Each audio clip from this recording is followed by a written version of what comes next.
ನಮಸ್ತೆ ಕರ್ನಾಟಕದ ಜನರೇ, ಇತ್ತೀಚೆಗೆ ಒಂದು ಹಾಡು ಬಂದೋಯ್ತು. ಅದು ವಿವಾದಾತ್ಮಕವಾಗಿ ಬೆಳವಣಿಗೆ ಹೊಂದಿತ್ತು. ಇದು ನನ್ನ ಅನಿಸಿಕೆ. ತಡವಾಗಿ ಬಂದರೂ ಕೂಡ ಲೇಟೆಸ್ಟ್ ಆಗಿ ಇರುತ್ತೆ ಅಂತ ಅಂದ್ಕೊಳ್ತಿದ್ದೀನಿ.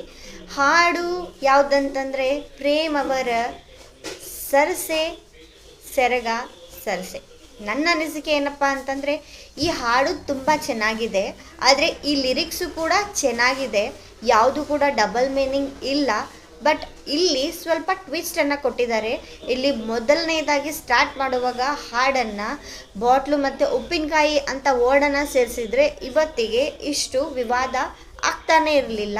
ತುಂಬ ಹಿಟ್ಟಾಗಿರೋದು. ಯಾಕಂತಂದರೆ ಒಂದು ಬೇಸರದ ಸಂಗತಿ, ಇಷ್ಟು ದಿವಸದವರೆಗೂ ನಾವು ಎಷ್ಟೆಷ್ಟೋ ಹಾಡುಗಳನ್ನು ಚಲನಚಿತ್ರಗಳನ್ನು ನೋಡಿದ್ದೀವಿ.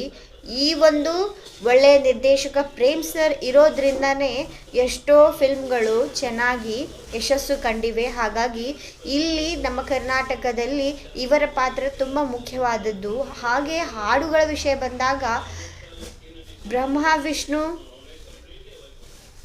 ಶಿವ ಎದೆ ಹಾಲು ಕುಡಿದರು, ಹಾಗೆಯೇ ತಾಯಿಗೆ ಸಂಬಂಧಪಟ್ಟ ಹಾಡುಗಳು ಮತ್ತು ಎಷ್ಟೋ ಹಾಡುಗಳನ್ನು ಕೂಡ ಬರೆದ್ರು ಮತ್ತು ಎಷ್ಟು ಹಿಟ್ಟು ಒಂದು ಯಶಸ್ಸನ್ನು ಕೊಟ್ಟಿದ್ರು ಕೂಡ ಇವತ್ತಿಗೆ ಈ ಒಂದು ಪರಿಸ್ಥಿತಿ ಇದೆ.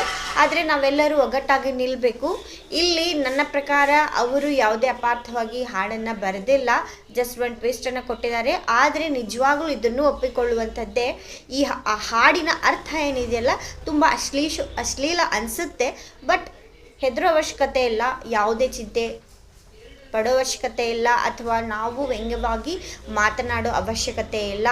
ಇಲ್ಲಿ ತಪ್ಪಂತ ಆಗಿರೋದು ಏನನ್ನ ಹೇಳಕ್ಕೆ ಹೋಗ್ತಾ ಇದ್ದಾರೆ, ಅದಕ್ಕಿಂತ ಯಾವುದ್ರ ಬಗ್ಗೆ ಹೇಳ್ತಾ ಇದ್ದಾರೆ ಅದನ್ನು ಇಲ್ಲಿ ಹೇಳಬೇಕಾಗಿತ್ತು ಅಷ್ಟೇ. ಅದು ಬಿಟ್ಟರೆ ಹಾಡು ತುಂಬ ಚೆನ್ನಾಗಿದೆ. ಬರುತ್ತೆ ಒಂದು ಒಳ್ಳೆಯ ಕಾಲ. ಎಲ್ಲರೂ ವೇಟ್ ಮಾಡೋಣ, ಎಲ್ಲರೂ ಕನ್ನಡ ಸಿನಿಮಾಗಳಿಗೆ ಸಪೋರ್ಟ್ ಮಾಡೋಣ ಅಂತ ಹೇಳ್ತೀನಿ. Thank you.